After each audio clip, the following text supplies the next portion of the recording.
السلام علیکم ورحمۃ اللہ وبرکاتہ۔ محترم ناظرین، محترم سامعین، پچھلی دفعہ ہم نے ایک ایسے مضمون کی ابتدا کی جس میں کہ قرآن مجید کی ان آیات کا ذکر ہے جس میں کوئی نہ کوئی اہم سائنسی نقطہ بیان کیا گیا ہے اور اس کی وضاحت کی گئی ہے، اور جس سے ہمیں ایک بڑی بنیاد ملتی ہے بعض مشکل مسائل کو سمجھنے کے لیے۔ جب سے قرآن نازل ہوا ہے، انسان، خاص طور سے مسلمان، ان آیات پر غور کرتے رہے ہیں اور ان سے بڑے اہم نتائج اخذ کیے ہیں۔ تو کچھ تو میں نے پچھلے مضمون کے پچھلے حصے میں بیان کیے، کچھ آج کے حصے میں بیان کروں گا، سماعت فرمائیے۔ آج کا پہلا ٹاپک، یہ مضمون جانتے ہیں کیا؟ آپ جانتے ہیں، میں نے پچھلی دفعہ بھی ذکر کیا تھا کہ قرآن مجید کے سائنسی انکشافات، یہ ڈاکٹر ملک غلام مرتضیٰ صاحب کا تحریر کردہ مضمون ہے۔ تو آئیے باقی جو ان کے عنوانات ہیں، ٹاپکس ہیں، اس کا بیان پڑھتے ہیں۔ آج کا پہلا ٹاپک ہے دودھ کے اجزاء ترکیبی۔ قرآن مجید میں ارشاد ہے، یقیناً جانوروں میں تمہارے لیے ایک سبق ہے، ہم تمہیں ان کے جسموں کے اندر کی اس چیز سے جو آنتوں کے مادے اور خون کے اختلاط سے ہے ایسا دودھ دیتے ہیں جو پینے والوں کے لیے خالص اور فرحت بخش ہوتا ہے۔ النحل کی آیت ہے، آیت نمبر 66۔ تو اس آیت میں وضاحت کی گئی ہے کہ کس طرح دودھ بنتا ہے۔ یہ اب تک یعنی اس دور میں جب کہ قرآن نازل ہوا، اس وقت تک یہ انسان نہیں جانتا تھا کہ یہ دودھ آخر بنتا کس طرح ہے۔ بس یہ جانتے تھے کہ دودھ بنتا ہے اور اس طرح نکلتا ہے اور یہ انسان کے لیے فائدہ مند ہے، فائدہ تو اٹھاتے رہے، لیکن یہ کس طرح بنتا ہے اس پر کسی نے نہ غور کیا تھا، نہ سمجھنے کی کوشش کی تھی۔ لیکن قرآن جب نازل ہوا تو اس نے اس بات کی وضاحت کی کہ کس طرح بنتا ہے۔ اس کی بعد میں اسی آیت کی وضاحت مورس بکا ہے، یہ سائنٹسٹ بھی ہیں اور فلاسفر بھی ہیں، تو یہ لکھتے ہیں کہ اس آیت کی تشریح میں لکھتے ہیں کہ دودھ کے اجزاء ترکیبی پستان کے غدودوں سے رشتے ہیں۔ پستان یعنی جہاں سے دودھ نکالا جاتا ہے، اس میں کچھ ایسے غدود ہوتے ہیں جہاں سے اس کے اجزاء ترکیبی نکلتے ہیں، یعنی پارٹیکلز نکلتے ہیں۔ پھر یوں ہوتا ہے کہ ان کو غذا کے ہضم ہونے والے حصوں سے غذائیت ملتی ہے، پھر ان کو انرجی ملتی ہے معدے سے، جہاں غذا ہضم ہوتی ہے، آنتوں سے ایسا مواد ملتا ہے جس سے ان میں انرجی ملتی ہے ان غدود کو، جو خون کی نالیوں کے ذریعے ان اجزاء تک پہنچتی ہے۔ یعنی یہ انرجی خون کے نالیوں کے ذریعے، خون کی رگوں کے ذریعے یہ غدود تک پہنچتی ہے۔ چنانچہ خون اس غذائیت کا جو کھانے سے حاصل ہوتی ہے جمع کرنے اور پہنچانے والا عامل ہے، اور اسی سے پستانوں کے غدود کا تغذیہ ہوتا ہے جہاں دودھ کی تولید ہوتی ہے، اور یہ ویسا ہی عمل ہے جیسا دوسرے اعضاء میں ہوتا ہے۔ یعنی غذا خون کے ذریعے ان غدود تک پہنچتا ہے، پھر ان غدود سے پھر جو ہے نا یہ کنورٹ ہوتا ہے دودھ کی شکل میں، اور پھر اس سے انسان پستانوں سے بھی دودھ حاصل کرتا ہے۔ رسول اللہ صلی اللہ علیہ وسلم کے زمانے میں اس کا قطعاً علم نہیں تھا، بعد کے زمانے میں بھی کافی عرصے تک یہ علم نہیں ہوا لوگوں کو، لیکن حضور صلی اللہ علیہ وسلم کے زمانے تک تو قطعی علم نہیں تھا، اور محض ماضی قریب میں اس کو سمجھا گیا ہے، یعنی کچھ سو سال پہلے اس کو سمجھا گیا ہے کہ بنتا کس طرح، دودھ کس طرح بنتا ہے۔ ایک سرخ رنگ کے مادے سے ایک سفید رنگ کا مادہ، اور جس کا مزہ فرق، رنگ فرق، تاثیر فرق تو یہ کس طرح بن جاتا ہے؟ تو یہ سمجھا گیا بعد میں، بہت بعد میں، حالانکہ قرآن میں آج سے 1500 سال کے قریب پہلے یہ وضاحت کر دی گئی تھی، بیان کر دیا گیا تھا، لیکن اس کو سمجھا لوگوں نے بعد میں۔ دوران خون کا تصور نزول قرآن کے صدیوں بعد ابن نفیس نے دیا، اور پھر لی ہاروے نے اس میں قابل قدر اضافہ کیا۔ دوسرا ٹاپک ہے بلندی پر سانس کی تنگی۔ یہ بھی ایک ایسا مسئلہ ہے جس نے قرآن میں بڑی وضاحت بیان کی ہے۔ آئیے اس کو پڑھتے ہیں۔ جس زمانے میں قرآن مجید نازل ہوا، لوگوں کو خیال تھا کہ جو شخص بلندی کی طرف جائے گا اسے زیادہ تازہ ہوا، زیادہ فرض اور زیادہ خوشی حاصل ہوگی۔ لیکن جدید دور میں جب انسان نے ہوائی جہاز ایجاد کیا اور وہ 30-40 ہزار فٹ کی بلندی پر پرواز کرنے لگا، تو اسے پتہ چلا کہ بلندی پر جاتے ہوئے اسے نسبتاً کم آکسیجن مہیا ہوتی ہے اور سانس لینے میں بہت دشواری پیش آتی ہے۔ اس شدید گھٹن سے بچنے کے لیے ہوائی جہازوں میں مصنوعی طور پر آکسیجن پہنچانے کا انتظام کیا جاتا ہے۔ حضور صلی اللہ علیہ وسلم کے زمانے میں اس قدر بلندی پر جانے کا تصور تھا نہ آکسیجن اور کاربن ڈائی آکسائڈ کا، لیکن قرآن مجید میں یہ آیت ہمیں حیرت میں ڈال دیتی ہے۔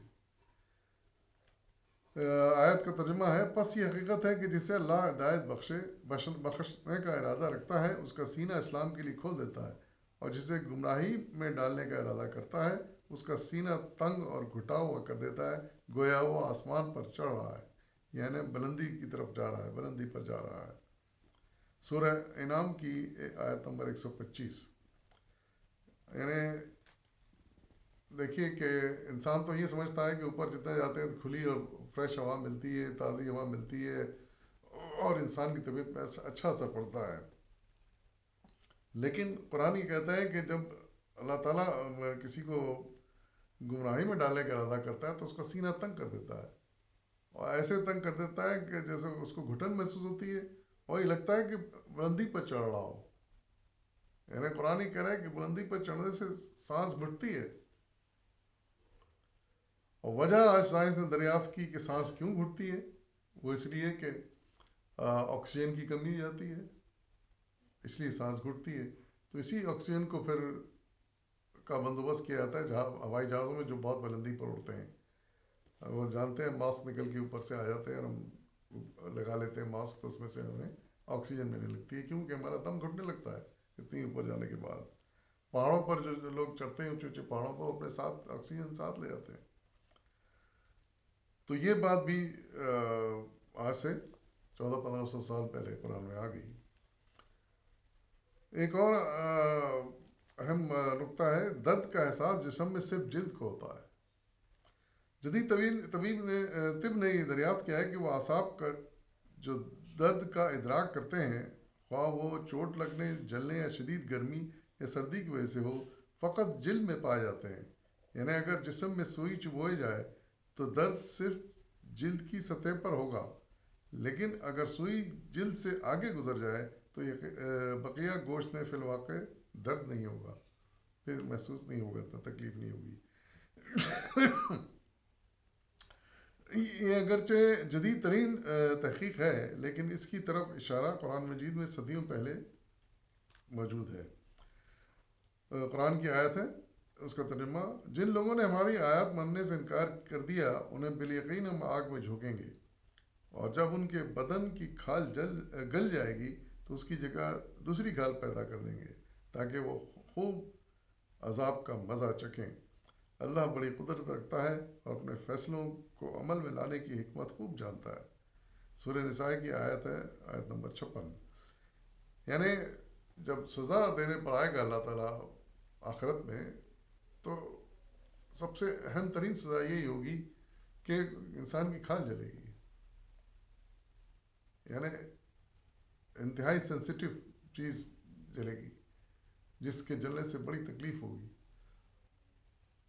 اور ظاہر ہے انہوں نے جرم ایسے کیے ہوں گے کہ جن کی ایسی ہی سخت سزا ہونی چاہیے۔ اور پھر ارشاد فرمایا گیا ہے کہ کھالیں پھر ٹھیک ہو جائیں گی، جب جل جائیں گے ایک مرتبہ پھر دوبارہ پیدا ہو جائیں گی، پھر جلیں گی، یعنی بار بار ان کو تکلیف دی جائے گی۔ تو ظاہر ہے کہ جرم بھی انہوں نے اتنا ہی شدید کیے ہوں گے جن کی سزا ایسی ہونی ہی چاہیے. جیسے کہ بعض مجرم ہوتے ہیں جو ایک نہیں سینکڑوں لوگ قاتل بن جاتے ہیں, ان کی جان لینے کا سبب بن جاتے ہیں. تو ایسے لوگوں کی سزا تو پھر ایک آدمی کی موت کی جو سزا ہے وہ اس سے کافی نہیں ہوگی. ان کو بار بار جتنی مرتبہ انہوں نے وہ قتل کیے ہیں, جتنے لوگوں کو قتل کیے ہیں, اتنی مرتبہ ان کو سزا ملنی ہی چاہیے, اور یہی ہوگا پھر. یعنی درد اور تکلیف کا تعلق قرآن مجید میں صرف جلد سے بیان کیا گیا ہے, اور مزید تکلیف پہنچانے کے لیے بار بار جلد ہی تبدیل کی جائے گی. ایک اور اہم نقطہ بیان کیا گیا ہے کہ پہاڑ زمین کی میخیں ہیں. دور جدید میں یہ بات دریافت ہوئی کہ زمین کی بیرونی سخت حصے کے نیچے ایک نرم طبقے کے اندر پہاڑ داخل ہو کر جڑوں کا کام کرتے ہیں اور زمین کو ہلنے اور کھسکنے سے بچاتے ہیں. یوں وہ ایک خاص قسم کے توازن پر قائم رہتی ہے. یہ بات قرآن مجید میں 1500 سال قبل بیان کر دی گئی. آیات کا ریفرنس دیا گیا ہے, ہم نے زمین پر پہاڑ بنا دیے تاکہ زمین انہی سمیت کہیں ڈھلک نہ جائے. اسٹیبل کرنے کے لیے زمین کو یعنی میخوں کی طرح ان کو گاڑ دیا گیا ہے. ہم نے پھر دوسری آیت ہے, یہ سورہ انبیاء کی آیت نمبر 31 کا ترجمہ تھا. ایک اور سورہ نبا کی آیت نمبر 7 ہے, ہم نے پہاڑوں کو میخیں بنا دیا یعنی انہیں زمین میں گاڑ دیا. اور ظاہر وجہ یہ ہے تاکہ وہ زمین ہلتی نہ رہے, اسٹیبل رہے, اس پہ زندگی قائم رہ سکے. اور جب پہاڑ ہلنے لگتے ہیں, زمین ہلنے لگتی ہے, تو ہم جانتے ہیں پھر زلزلے آتے ہیں اور تباہی ہوتی ہے. سمندر میں تہ بتہ اندھیرے. آج سے 1500 سال قبل انسان کو علم نہ تھا کہ سمندر میں کچھ موجیں سطحی ہوتی ہیں اور کچھ سطح بحر کے نیچے ہوتی ہیں. تہ بتہ موجوں کا یہ تصور بہت بعد کی دریافت ہے. پھر لوگوں کے علم میں یہ بات بھی نہیں تھی کہ سمندر کی گہرائیوں میں اندھیرے ہیں, اور یہ اندھیرے بھی اسی طرح تہ بتہ ہیں. اللہ تعالیٰ نے مچھلیوں کو جگنو کی طرح روشنی عطا کر کے ان اندھیروں میں روشنی کا انتظام کیا ہے. اسی طرح لوگوں کے تصور میں یہ بات بھی نہیں آ سکتی تھی کہ ایک موج اوپر سے آنے والی روشنی کی کرن کو بالکل ٹکڑے ٹکڑے کر کے اس کا نور زائل کر دیتی ہے, جس کا نتیجہ یہ نکلتا ہے کہ سورج کی روشنی سمندر کی گہرائی تک پہنچتے پہنچتے بالکل ختم ہو جاتی ہے. اور یہ بالکل ایسے ہوتا ہے جیسے فضائی تہیں یا بادل سورج کی بعض شعاؤں کو زمین تک آنے سے روک دیتے ہیں. لیکن یہ سب کے سب اسرار اللہ تعالیٰ نے ایک ہی آیت میں بیان کر دیے ہیں. یہ سورہ نور کی آیت نمبر 20 ہے. اس کا ترجمہ ہے, یا پھر اس کی مثال ایسی ہے جیسے ایک گہرے سمندر میں اندھیرے کے اوپر ایک موج چھائی ہوئی ہے. اندھیرا کے اوپر ایک موج چھائی ہوئی ہے اور اس پر ایک اور موج, اور اس کے اوپر بادل اور تاریکی پر تاریکی مسلط ہے. آدمی اپنا ہاتھ نکالے تو اسے وہ بھی دکھائی نہ دے. جسے اللہ نور نہ بخشے اس کے لیے پھر کوئی نور نہیں. تو یہ سورہ نور کی آیت ہے. اس میں اندازہ ہوتا ہے کہ کس طرح اندھیرے سمندر میں گہرائی کے ساتھ اندھیرے بڑھتے جاتے ہیں. قرآن مجید میں سورج اور چاند کا تصور ایک اور نقطہ ہے سمجھنے کے لائق. یہ بات جدید سائنسی دور میں معلوم ہو سکی ہے کہ چاند سورج کی روشنی کو منعکس کرتا ہے. اس کا اشارہ قرآن مجید میں بھی ملتا ہے. وہ اس طرح کہ چاند کو روشن کہا گیا ہے, لیکن روشنی کا منبع چراغ نہیں قرار دیا گیا. صرف سورج کے لیے چراغ بلکہ گرم چراغ, روشن گرم چراغ یعنی سراجن وہاجا کے الفاظ استعمال کیے گئے. اور مزے کی بات یہ ہے کہ لفظ سراج صیغہ واحد میں استعمال ہوا ہے. اس سے صاف پتہ چلتا ہے کہ قرآن مجید کے نزدیک چاند روشن تو ہے لیکن روشنی کا منبع نہیں ہے. مندرجہ ذیل آیتیں قابل غور ہیں. الفرقان آیت نمبر 61. ترجمہ ہے, خدا بڑی برکت والا ہے جس نے آسمانوں میں برج بنائے اور ان میں آفتاب کا نہایت روشن چراغ اور چمکتا ہوا چاند بھی بنایا. سورہ انبیاء کی آیت 12 اور 13 ہیں کہ اور ہم نے تمہارے اوپر 7 مضبوط آسمان قائم کیے اور ایک نہایت روشن اور گرم چراغ پیدا کیا. یہاں چاند کو ایک ایسا جرم فلکی قرار دیا ہے جس سے روشنی منعکس ہوتی ہے. قمرن منیرا کا لفظ استعمال ہوا ہے. قمرن منیرا، چمکنے والا چاند.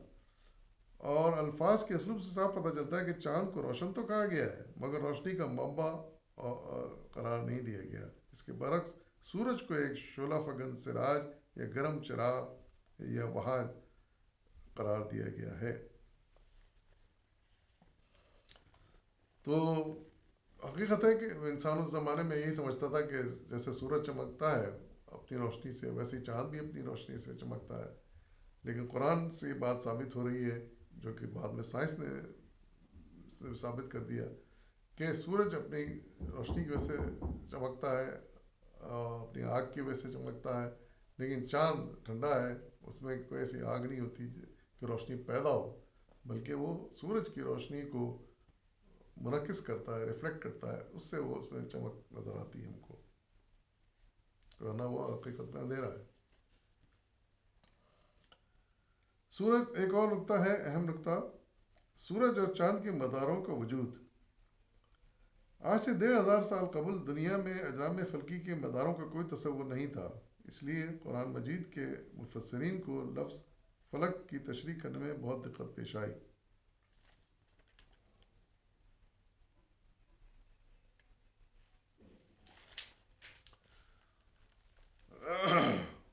یعنی اس وقت ہم جانتے ہیں کہ تصور یہ تھا نزول قرآن کے وقت کہ زمین اپنی جگہ قائم ہے اور یہ سورج اور چاند جو ہے اس کے اطراف چکر لگا رہے ہیں، یہ تصور تھا. اور قرآن کے نزول کے کافی عرصے بعد تک یہی تصور رہا کہ زمین اسٹیبل ہے لیکن سورج اور چاند اس کے گرد گھوم رہے ہیں، کیونکہ ہمیں طلوع ہوتے ہوئے نظر آتے ہیں، غروب ہوتے ہوئے نظر آتے ہیں، تو ایسا لگتا ہے کہ وہ زمین کے اطراف گھوم رہے ہیں. لیکن 16ویں صدی میں کوپرنیکس ایک سائنسدان تھا جس نے ثابت کیا کہ زمین قائم نہیں اپنی جگہ، سورج اپنی جگہ قائم ہے اور چاند اور زمین اس کے گرد گھوم رہے ہیں. تو یہی بات بتائی گئی. قرآن میں اشارہ اسی طرف دیا گیا ہے کہ یہ سب اپنی اپنی جگہ گھوم رہے ہیں. ایسا نہیں ہے کہ زمین اسٹیبل ہے، زمین بھی گھوم رہی ہے اور سورج بھی گھوم رہا ہے. آئیے اب دیکھیں کہ قرآن مجید نے فلک یا مدار کا کیا تصور پیش کیا ہے. ارشاد باری تعالیٰ ہے کہ وہ اللہ ہی ہے جس نے رات اور دن بنایا اور سورج اور چاند کو پیدا کیا، یہ سب اپنے مداروں پر چل رہے ہیں. سورہ انبیاء آیت نمبر 33. یعنی قرآن یہ بات اتنے عرصے پہلے کہہ دی تھی کہ یہ سورج بھی گھوم رہا ہے، چاند بھی گھوم رہا ہے اور زمین بھی اپنے مدار پر گھوم رہی ہے، یہ سب اپنے اپنے مداروں پر گھوم رہے ہیں. تو اور چاند اس کے لیے ہم نے منزلیں مقرر کر دی ہیں، یہاں تک کہ ان سے گزرتا ہوا پھر کھجور کی شاخ کی مانند ہو جاتا ہے، رہ جاتا ہے. نہ سورج کے بس میں ہے کوئی چاند کو جا پکڑے اور نہ رات دن پر سبقت لے جا سکتی ہے. ان میں سے ہر ایک اپنے اپنے مدار میں تیر رہا ہے. سورہ یاسین کی آیت نمبر 39 اور 40. اس میں وہ بات کہی گئی ہے کہ یہ اپنے اپنے مدار میں سب گردش کر رہے ہیں، کوئی اسٹیبل نہیں ہے. لیکن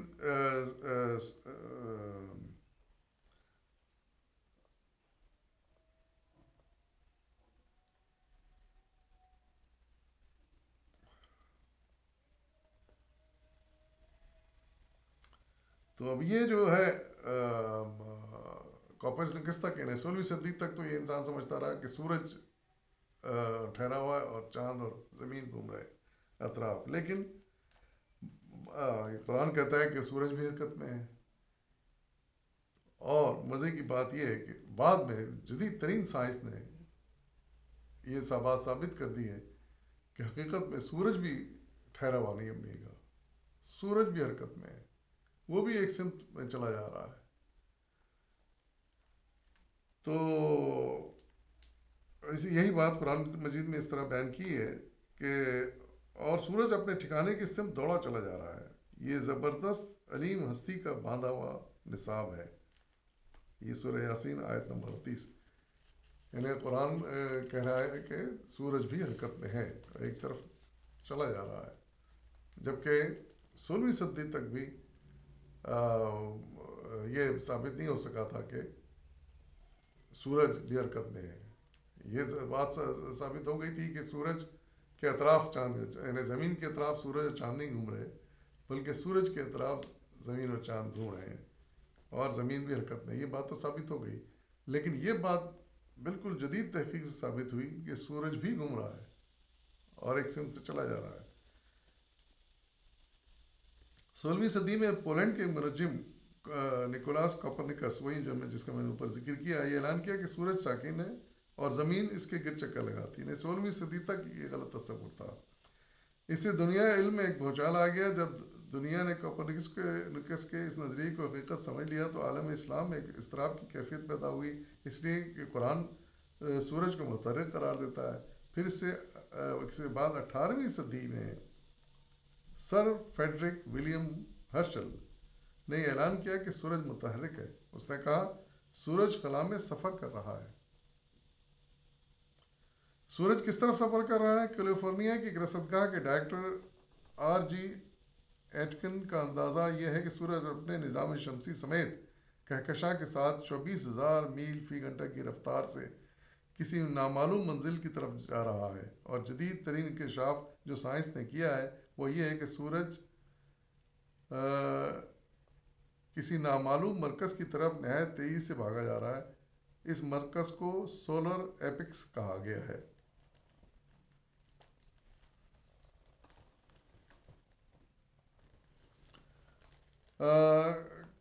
کائنات توسیع پذیر ہے. اس وقت یہ نہایت محکم تصور ہے کہ ہر کہکشاں دوسرے کہکشاں سے دور ہٹتی جا رہی ہے اور اس طرح کائنات کی جسامت بڑھ رہی ہے، اور جس قدر کہکشاں ایک دوسرے سے ہٹ جاتی ہیں خالی جگہ نئی کہکشائیں بن جاتی ہیں. یہ جدید ترین تصور ہے. کسی قدر حیرت کا مقام ہے کہ آج سے 1,500 سال قبل جب کہ عربوں کے پاس کوئی فلک بینی کا آلہ بھی موجود نہیں تھا، قرآن نے ایسی بات کہہ دی جس کا انکشاف 1948 کو کوہ پلومر کہ ایک بہت بڑی دوربین نے کیا، اور وہ یہ کہ یہ کائنات پھیل رہی ہے. قرآن مجید میں آتا ہے کہ ہم نے آسمان کو اپنے ہاتھوں سے بنایا اور ہم اس میں توسیع کرتے رہیں گے. سورہ زاریات آیت نمبر 47. یہ بات قرآن مجید کے وحی منزل ہونے کا ایک قطعی ثبوت ہے. حقیقت ہے کہ پتہ اتنی لیٹسٹ ہے، یعنی 20ویں صدی کی جو دریافت ہے اس کی گواہی قرآن نے 1400-1500 سال پہلے دے دی تھی. پھر ایک اور نقطہ ہے کہ زمین سکڑ رہی ہے. اس دور کے سائنسدانوں کا نظریہ ہے کہ زمین کے حجم میں آہستہ آہستہ کمی ہو رہی ہے. فلکیات کے مشہور ماہر سر جیمز جینس نے جو کہ 1946 تک تھے، ان کا خیال یہ ہے کہ آغاز میں ایک بہت بڑا ستارہ سورج کے قریب سے گزرا. زور کشش سے سورج کا ایک ٹکڑا کٹ کر دور خلا میں گھومنے لگا اور زمین کہلایا. شروع میں زمین کی درجہ حرارت وہی تھا جو سورج کا ہے. رفتہ رفتہ زمین ٹھنڈی ہونے لگی اور اب تک ہو رہی ہے. جب یہ گرم تھی تو اس کا حجم زیادہ تھا. ٹھنڈی ہو جانے کے بعد یہ سکڑنے لگی اور سکڑتی چلی جا رہی ہے. یہ بات بھی سائنس نے صحیح ثابت کر دی.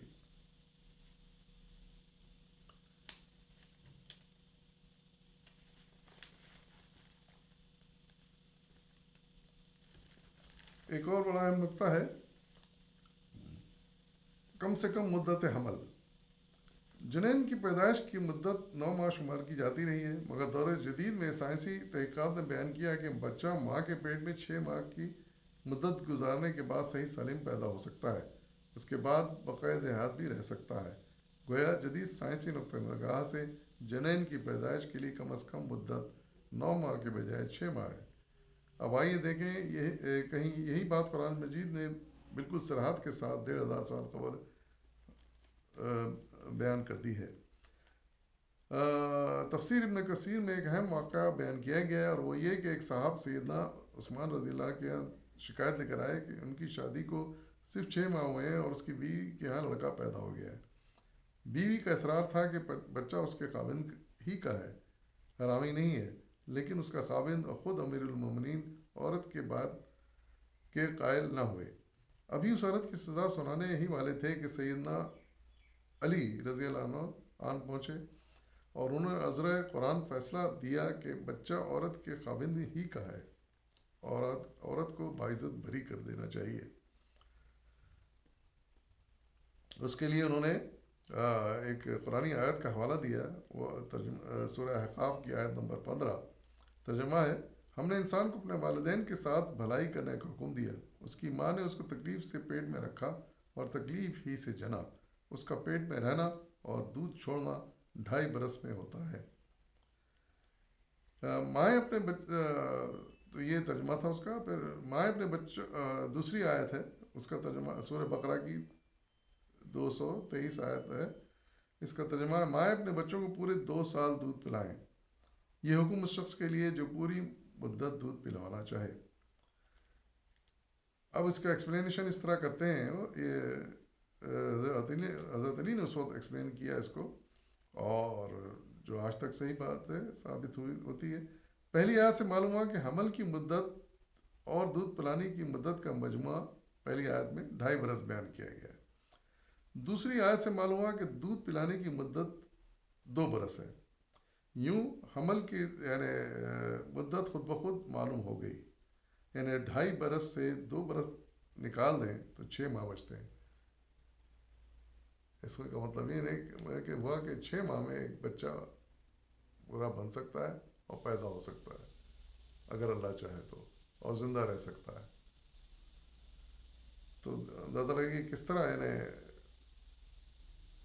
اتنا باریک حساب کتاب ہمیں قرآن سے ملا، جسے حضرت علی نے جس کی وضاحت کی۔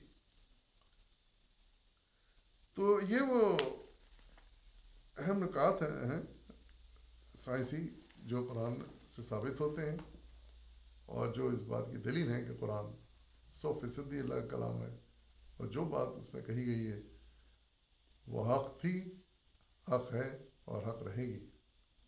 اجازت دیجیے، فی امان اللہ۔